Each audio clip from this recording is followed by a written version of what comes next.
Ero kama na nyanya na bede ku Oscar kini no toru weche market kod ma hina no kagi magi insight koso nango nikitano kata mnantiere WhatsApp text mose bedo lipo ni bedo leak to kini no kata mna nyinge gide nyinge mukwenda hinya ne wengi oganda mapashuka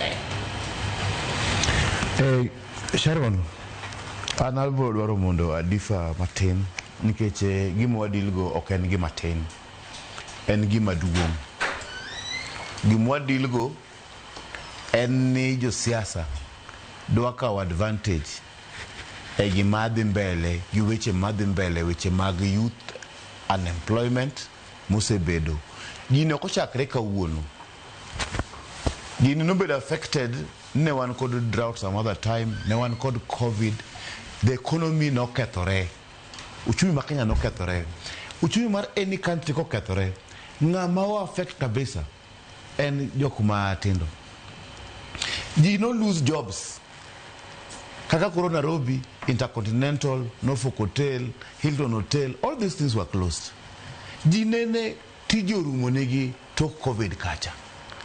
Number 2, sirkal ma Kenya be no dhi bokawo gowi mang'eny. Apart from gowi no tie wacho ni $2 billion no kochopo kata Kenya ka no nego bed create employment. Sani koro nyaka jok makoro wacho ni guns gi these are Gen Zs go be podi problem en na lack of employment gi kech inyalo luongo gi ni protesters kinyi luongi ni guns kinyi ang'eyo ni gino notimre Nairobi town ka but jogo ken jok moko mane strangers ok ne girwako masks. They came in town gi intention to do what? Nigi bedo nyaka bed nitie jose moko ma bende support one side of the divide to kelo gi ni mondo gi stop vandalism ma was being caused by one side of the divide to johala ema winjo matek ahinya gini kapo ni mondo watakole even the business community ma ohande gi kethore must come in. There must be biluongo ni intentional government initiative. Piecemeal gik moko ne kaka koro kazi kwa vijana, kazi kwa mtani, gin gik matin makawo joma tindo. Matin. But problem ni winjo ka josiasa people josiasa makawe ginene points moko matindo tindo. Ng'ama nene ang'o momiyo ne wa end up gi gimiluongo ni 25th June 2024 Gen Z protest. You know what I protest from anywhere. Nintie watch my reject finance bill. Negi reject finance bill nango. Because finance bill negi think nidikelogi malungo gidoka sunguli punitive taxes. Mapodi nedi hinyo mana jok ma mostly joma tindogi. To kapo ni ke Ruto no se wacho ni koro wagolo bill no pod wan gi shida protest osebedo chakre chieng' chande pod wadhi mbele. Ing'e ni gima timre Sharon ka pimoni kisomo book mar Introduction to Social Movement. What is social movement? Social movement en ni joma nigi paro machalre mapingo gimoro masimo ko sirkal timo biro kamoro achiel to gi form movement onge ga jatende. Kaka movement manogo America samano nega miluongo ni Floyd niluongo ni Black Lives Matter movement mar Gen Z to movement gi gima timre ga kodgi ni sama sirkal otimo gima movement no dwaro to movement no rumo ga. Black Lives Matter no rumo sama ne no se mak police chabotere e doho mar America kucha.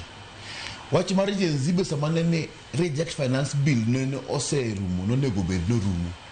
Kata mana orange democratic movement ni enchon en gamna movement to ngeni sani to koro gi reject finance bill sani koro en wach mopogore ok en wach mopogore same problem gumangisi ni root cause of the problem en gimiluongo ni lack of employment to jothurwa gi joma ng'eny makijande anyisi no chumi karach to ngama bedo affected kabisa those people most of them ok giyud access ni pesa maginyalo sustain go life maggi ok giyud access mar pesa anyisi ni sani kata mana applying for job dingen ni sani Kenya ka kapo neno advertisement e gazette ka mondo apply tijno kada kendi ma parastatol you need around 10,000 to apply for the job. Nikech EACC naki ibedi cleared the EACC 1,500. Naki ibedi cleared the police good conduct 1,500. Naki ibedi cleared the help 1,000 almost 200. Pasa ko kere wote transport photocopy. Koro it is even costly to apply for jobs. Monego bedni mondo wa solve gini. Onego bedwa no kodi gik moko kata koro sadi koro adno ka sirkal kel ma kan empowerment programs and what have you. Mago to piecemeal. But gen gik ma se moko nyalo cushion the problem ma wan go. Shida man tiere. Nyithindo mine no ka udhi protest gi. Magi do mulu gon jenzigi the young people. Joma biro makro olugo ni gunska. Maka be kon the same problem ma joka dege ma joki benigo. To josiasa mabiro samoro siayogi. Josiasa to kolo kawa advantage mar gini. Ngeka na nyithindo mane no dhi wach ma protest kande. That protest was very good with very good intention. The first 2 days my protest go Sharon. E mano nyalo temo mondo kolo we welcome won. They were very peaceful. Ne gen gi kitamba gi simu. Police be nitiere to nok gogi. It was very peaceful. Sama nyithindo moko no donjo. Bo use violence. Makoro wango Supreme Court to wango Parliament. The police also got a chance to justify use of force.